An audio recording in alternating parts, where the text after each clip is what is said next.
condition which explains a person's sign or symptom. Now, burnout has not been labeled as a medical condition just yet, but you do need to diagnose if somebody has or has not got burnout.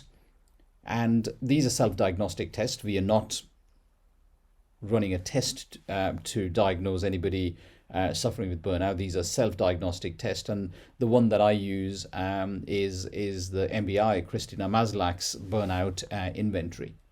Now, this is a questionnaire-based test based upon work-related behavior and experience that they have at work.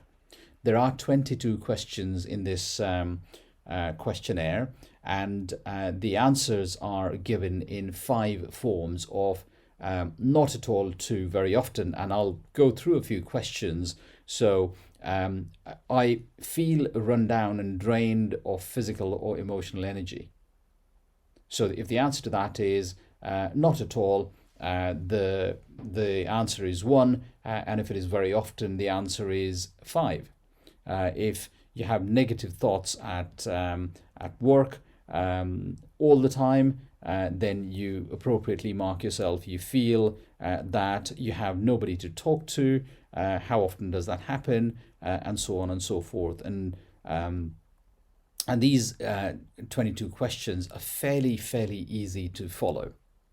Okay, so once you've taken that particular test, the interpretation is that if you've answered about anything between 15 to 18, there's no kind of burnout. Between 19 to 32, there's little sign of burnout. 33 to 49, the individual is at a risk of suffering with burnout. 50 to 59, there's a severe risk, and beyond 60, there's a very high risk of burnout. Now, my recommendation is that one should seek help, even if there was the scoring between about 19 to 32, and the help is self-help to begin with. I'm not suggesting that you have significant high levels of burnout and don't seek help. No, seek help, but start with understanding the problem first, because if we don't understand it, we don't know what we don't know. But the moment we know what's available, help can be sought quite easily. So it's quite important to understand that acute stress does not give rise to burnout. It's chronic, sustained, repetitive stress. Yeah, most modern frontline workers might have a feeling of frustration, feeling of tiredness, boredom, frustration, going out of bounds, but that does not have to be just one episode. It's a repeated episode, and quick solutions are available, but you've got to seek them. Okay, digging head in the sand does not help. Take the test, see if you are absolutely normal, and if you don't have a problem, you don't have a problem. Great, go and teach people, because I think we have enough individuals, colleagues at work who do need this type of help.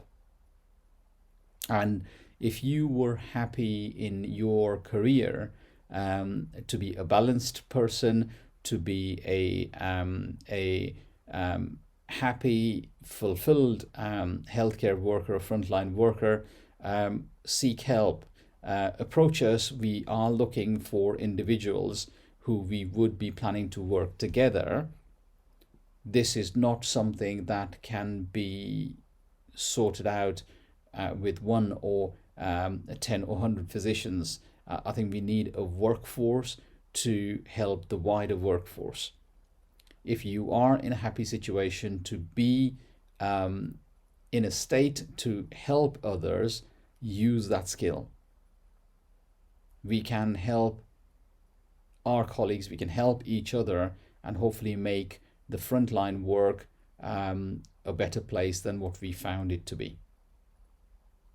Thank you very much for listening to this video. I'll see you in the next one.